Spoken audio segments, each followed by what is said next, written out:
today on Coffee and Conversation with your girl, Shakenya. When you get a minute, please go to my YouTube channel, Shakenya, and hit subscribe. That's all I want you to do. You ain't got to share. You ain't even got to look at them today if you don't want to. If you don't want to. If you don't want to look at none of them today, you don't have to. Just go and subscribe. And then if you choose to go back on, like if I upload a video and you get a notification, look at it if you feel like it. Only if you feel like it. I don't want to put no more pressure on you. I don't want you to feel like you got to be committed or obligated. I don't want to do all that. But damn, it's free. It only take a minute, right? So today a little different from Coffee and Conversation than we normally. Well, not too different because we talk about everything on here. I talk mainly about co-parenting issues, though. I talk mainly about ways how you can get along with your baby mama, your baby daddy. That is true. But we've touched on a lot of stuff here on this platform, right? We talked about mental disorders. We talked about goals. We talked about how you can be a better you, right? So today is, I guess, not going to be no different. Have you ever thought about writing a book? What would it be about? Would it be about your life? Yeah, because you know that, right? What would you entitle it? What would the name of your book be? If you was to write a book about your life, for instance.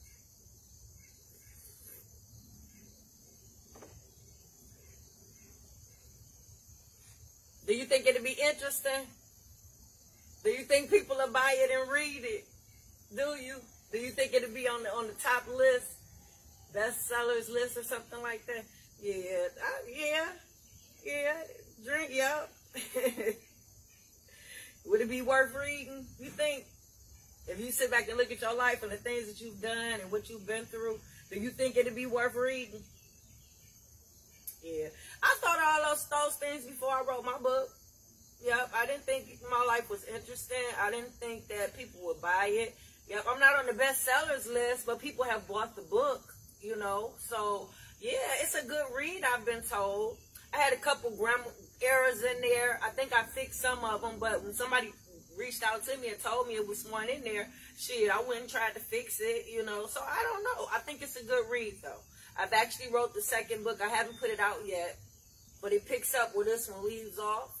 Yep. So, yeah, I'm thinking about writing Coffee and Conversation, making that a book. Remember, I showed you all the books yesterday. So I just did want to show you something. These are the books that I started off with when I was writing my book, Dysfunctional Family Knot. Yep, I started off with just a notebook, and then I elevated.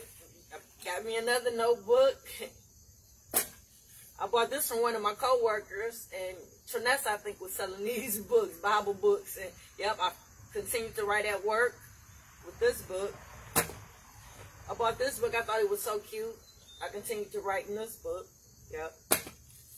I think this was the very first book that I started with.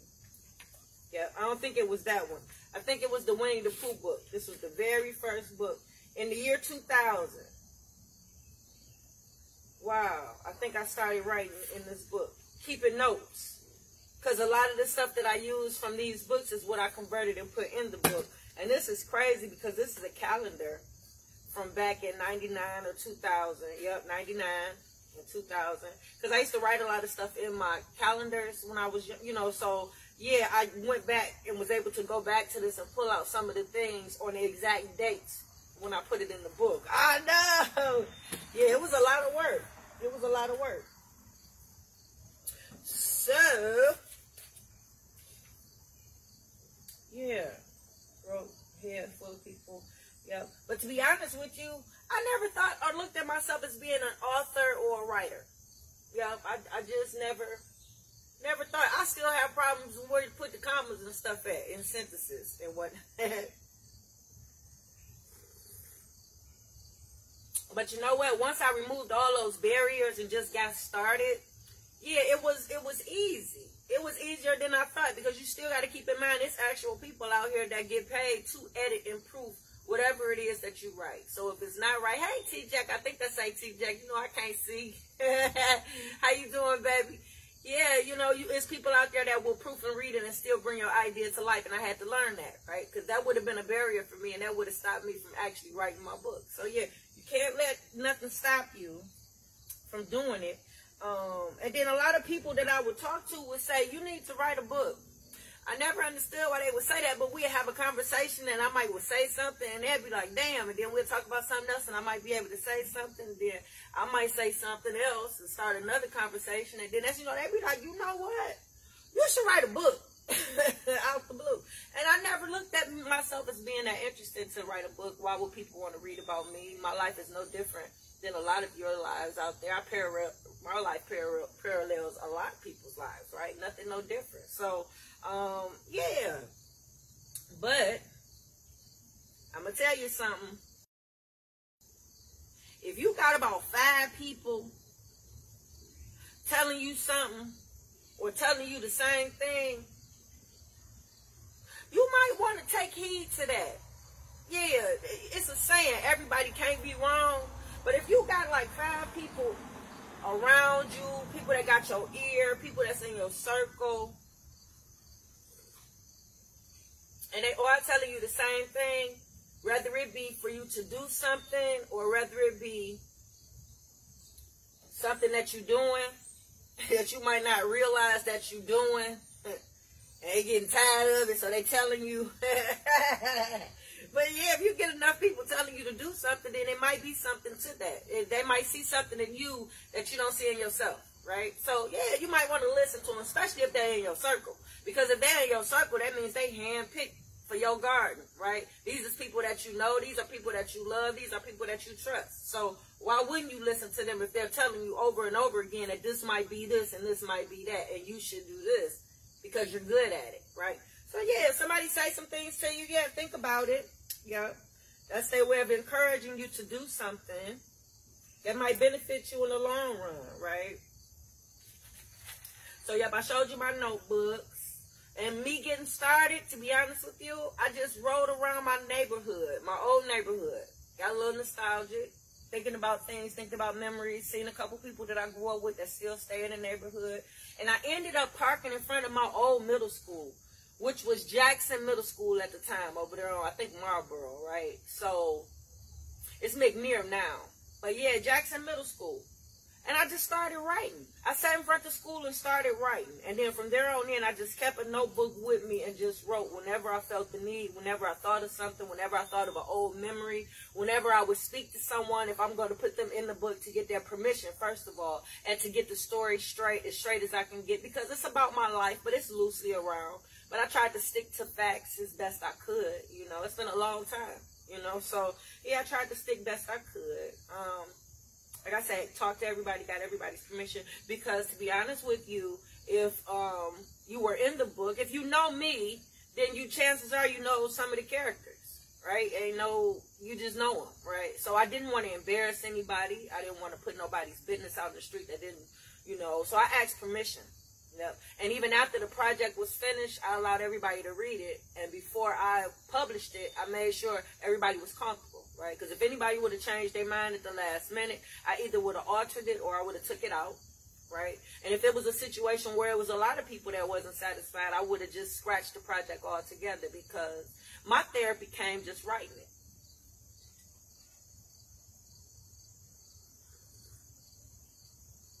Now, if somebody else reads it, and it works for them in some kind of way, helps them get through something just because I got through it, then that's a beautiful thing. You know what I'm saying? But at the most, I was healed just writing the book, right? So,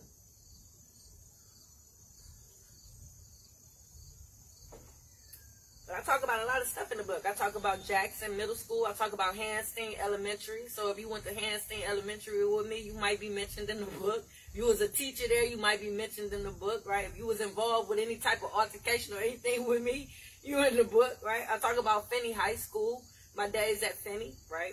I talk about some of the places that I used to hang. I used to hang at the juke joint, right? I got that in there. I talk about Skateland. I talk about the dancery, I talk about the garage. I talk about babes. You know, I talk about a lot of little stuff that I did. So, I don't know.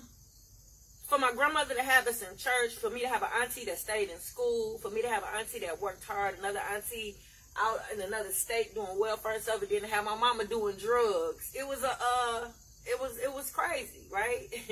I didn't experience a lot of the stuff that most kids experience when you have a parent that uses drugs. And I say that because those same people, grandma, auntie, they made sure none of that really happened. A lot of stuff happened.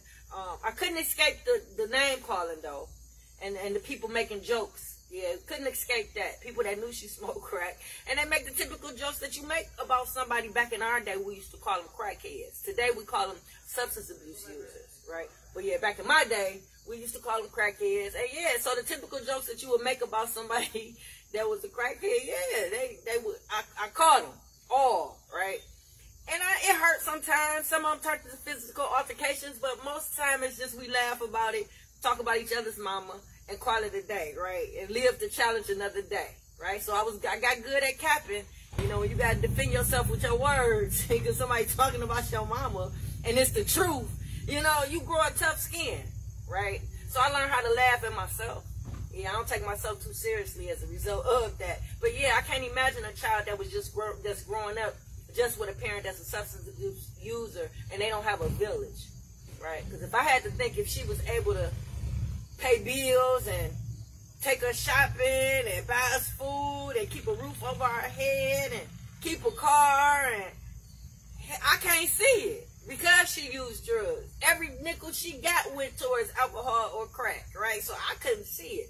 So I thank God for my grandma. I thank God for my village. I thank God for everybody every day that stepped in and was just there to make sure we didn't miss too much as kids, that we weren't influenced by her drug use or anything of that. They did the best they could. You know what I'm saying? So for the most part, yeah, I wrote about a lot of that in the book. So that's why it's entitled Dysfunctional Family Knot. That's why I asked, what would you entitle your book if it was written about yourself? What would you name it? Yeah, so although it was a lot of dysfunctions, I still had a decent life, I think. As decent as it can be under the circumstances, right? And then, yeah, so I just wanted to let you know that if somebody is coming at you and telling you that you should do something, you don't sleep on it. Don't sleep on it. Yeah. So it's a process though. If writing a book was one of your goals, something you keep saying you want to do, it was a process. Yep, I remember writing it, and then I remember sending it to someone so they can edit it and proof it and make it a book and send it back to me. Then I had to read it, make sure everything that I wanted in there was in there, you know, and then send it back to them if there was any corrections or anything that needed to be made. Then I remember them sending it back to me so that I can look at it and make sure it was what I wanted it to be. To send it back to them so they can make a completed book, okay? So now, this was the first book. And a lot of y'all didn't see this. So I went through a publishing company, you know, and this is what it was, and this is what I sold for about a couple of years or whatever, and I just was not fully satisfied. I'm going to say that. I was not fully satisfied. So I redid it, and I did it in a way that I wanted it to be originally, and that's where this came from. The cover is exactly how I wanted it. I wanted a collage of pictures of myself from being a child growing up, and that's what you have, because inside the book, that's what's in it.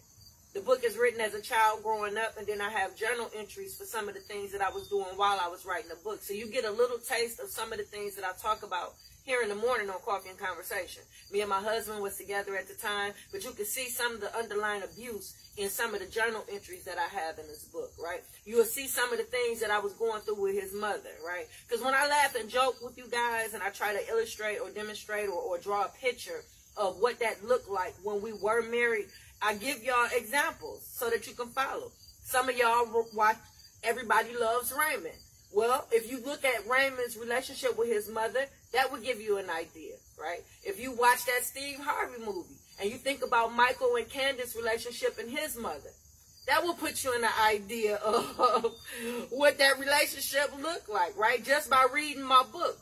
If you watch all that Love and Hip Hop and those reality shows, whatever, if you think about how Scrappy and his mama relationship is, and whatever girl Scrappy was dealing with, yeah, If you watch the other show, Jim Jones and his mama, and what that girl had, So it's written in this book. And this was way before I started doing Coffee and Conversation, right? So, fix it, Jesus, fix it. So, yeah, I never thought that I would write a book, for one. It wasn't on my list of goals, for two. I didn't think my life would be interesting enough to write about or anybody read about, for three. But when you do sit back and think about who I am and the things that I have done in the 51 years that I've been here, I guess my life would be pretty interesting. You know what I'm saying? Here it is. You know, I do painting and drywall. I know a lot of ladies that do painting and drywall. I do. Since I've been out here in the field, I met a lot. So I didn't think I was special just because of that. I didn't. I got a radio show. I know a lot of ladies that got radio shows. Since I'm in that arena, they got podcasts, they got shows, and they've been doing it longer than me. Some just coming on board now doing podcasts. Yeah, so that's not too special. You know what I'm saying? The fact that I work on cars a little bit. Shoot, I know a lot of girls that date mechanics and trick with mechanics or in love and got husbands that's mechanics. You learn a lot being around them. So that's not too special. You know what I'm saying? The fact that I started a youth program because there was no assistance or no help for me when I needed help for my little brother. But because I've been around nonprofits for such a long time, I know a lot of ladies that start nonprofits and programs to assist and fill in the gaps where they're, yeah, so that's not special. The mother game, I was killing that, you know, getting up in the morning, making sure they had breakfast, you know, making sure they had everything they need, taking them to school, picking them up from school, taking them to practice, coming to all the games, coming to all the events, making it to all the parent-teacher conferences for all the kids, because I had a lot of kids. I was attending basketball games 2 in 1 day sometimes. The volleyball, it was 2 in 1 day because both the girls were involved, right? So I didn't miss a beat with the parenting. But I know a lot of mamas that do the same thing that I do. You know what I'm saying? Juggling it all. So the fact that I was able to juggle it all and raise the kids, I didn't think none of that was special. But when you think about it, it is. Especially if you're doing it all. Right? Some of y'all might just be doing some of that I mentioned, but I'm doing it all and still doing it all. Right? And I make it look easy. And I look good when I'm doing it. So, y'all, today I'm just basically coming on to encourage you, just to encourage you, for real. And I'm going to be honest with you. Everybody has a story to tell. Yeah, everybody, if you never thought about being an author, everybody has a story to tell. Everybody has something that they can write and put together, right? And it'll be interesting. You'll be surprised. If you can cook, write a recipe book. Yep, at the family function, they always recommend certain dishes from you because you put your foot in it. Yeah, write a recipe book. You might change somebody's life that don't know how to cook, right? If you have a special skill or technique that you use to do certain stuff, yeah, write about it. Make a book, make a video, yeah, illustrate, teach somebody how you do it so that they can make their life a little bit easier, make their life better, right? You've been through something traumatic situation. You live, you life or death. You was almost out of here, you know, and you came through and you seen the light. Lord, brought you back. Write about it. Yeah, somebody else might have went through the same thing and don't know how they got through, but you did, right? Write about it, right? Stop sitting on those skills and talents that you have. It can change your entire life. I put that post up, and I probably didn't read it all. I kind of paraphrased it, but a gentleman named T Up, one of my Facebook friends, posted that, so I jacked it off his page. But it says, stop sitting on skills and talents that can change your entire life. Get to work. And I thought that was so profound. Yep, so profound because that's how I live my life. That's what I do. So I posted it. And remember how I talked to you on Coffee and Conversation to those single moms whose dads are not in the children's lives. And remember I told you how you have to have mentors around for your sons, male mentors that they can take from Yeah, he was one of my children's mentors. Mainly my youngest son would hang with him. He would come and get him. He would come and get some of the other kids from the neighborhood. He would take them out. He would play with them. Man, and I think he's still doing something like that now. And then even with his own children, I can tell that they're doing well. I can see on there all the kids that he be having on his page. But nice young man. But I look to him to be a mentor. Right? He was in the neighborhood. He was trying to do something for these kids. He wanted to make sure he steered them in a positive direction. So, yeah, I follow him on Facebook, and he posted that. So, I took that from him. I survive every day off the talents that I had. For the last 4.5, almost 5 years, I'll say. I gave myself 3. Yeah. I walk out on faith, but I still had that bachelor's degree that I could fall back on if I need to go give me a 9 to 5. And I said that. I said, if I don't make it in 3 years, I'm going to go back and work for somebody. Yep. And that would have been the hardest thing for me to do, because the last thing I said was, I ain't working for the man. I ain't working for nobody else. I'm going to do what I got to do. I'm going to make my own money. I'm tired of making other people rich and blah, blah, blah. So if I would have had to tuck my tail between my legs and go on and give me another job, I would. It's not beneath me, okay? But yeah, I'm surviving on my talents. Yep, so I have good days, I have bad days. I be up, I be down. Some days I have money, some days I be broke. You know, it be like that sometimes when you out here. But shit, that just means I got to get out there and get it, right? It's some days I leave the house, I don't come home unless I got a couple dollars in my pocket, right? So I leave with 0 and I come back with something, right? So that's what it is when you out here and you an entrepreneur, right? I have dry runs, yep. Go do a bid on a house, might not get the job, right? Go look at a contract, might not like it, right? So that's gas that's being ran, that's money that's, yeah, so it gets a little rough, but it's a good reward at the end of the day. For me, I do what I want to do. My time is my own. I ain't under pressure all the time. I'm not stressed out. I'm not running around banging my head against trying to beat somebody's and clock in. I go to work when I feel like going to work. I set my meetings at the times that I want to set them. I go to my office when I feel like going to my office, right? So that whatever your vision is, whatever your plan is, whatever picture you want to paint for yourself, yeah, you got to take certain steps to make it happen. So in my case right now, I'm living off of all my talents. I'm doing what I do best for me, right? So yeah, when you come on here, these videos, I'm here to help you, whether you know it or not. I'm here to encourage you, whether you know it or not. I'm here to uplift you, whether you know it or not. And I'm here to influence you, yeah, if it works for you, right? So if you come on here and your attitude is something different, or you get some other feelings like I'm judgy, or I think I'm this and that, or I'm better than you, or I can't tell you nothing, and you ain't my mama, right? Whatever your feeling, if it's any of that negative, yeah, you on the wrong page, or I need you to go back and look at the videos with a clear head and understand what my mission is when I come on here in the morning, right? So, y'all, that's it for Coffee and Conversation. I hope you have a wonderful Friday. I'm going to make the best out of this day. I'm working from home today. Today, I'm going to work on my house. Yeah, I ain't just working from home. I'm going to work on my home today. Hey, Isis! How you doing, baby? When we doing lunch? We doing lunch. You're almost over, Isis. I ain't got my watch on. You're almost over. We got to do lunch or something. Hey, TJ. Good morning to the one most consistent woman. Oh, TJ. Ooh. Words like that turn me on, TJ. Hey, what up, Monique? How you doing, boo? So, yeah, I'm going to work on my house today. So, I'm going to change the definition of working from home. I'm working on my home. I want to try to finish my privacy gate. Yeah, it's starting to look like Sanford & Son back there because I got all this material and I ain't finished nothing. So I got to get back there. So that's what I'm going to do today. I might come back on, y'all, so y'all can see what I'm doing with all those pallets. Because I'm going to make the gate out of pallets. So, hey, Instagram, let me shoot some waves out. Instagram be on it, baby. They be on it. Now I need y'all to go to that, take that same energy to that YouTube channel. Hit subscribe to your girl, okay? Because yeah, it's looking a little limp. Need a little Viagra. Need a little lift. A little something. Damn, I can't get to all these ways. Instagram, y'all. Damn. Y'all know since I don't got famous. I don't got famous. I can't get everybody. I'm trying, though. I'm trying Instagram. All right, y'all. Enjoy y'all day. I'm out. Damn, it was a whole lot of waves, y'all. I know. Who would thought I would have that problem?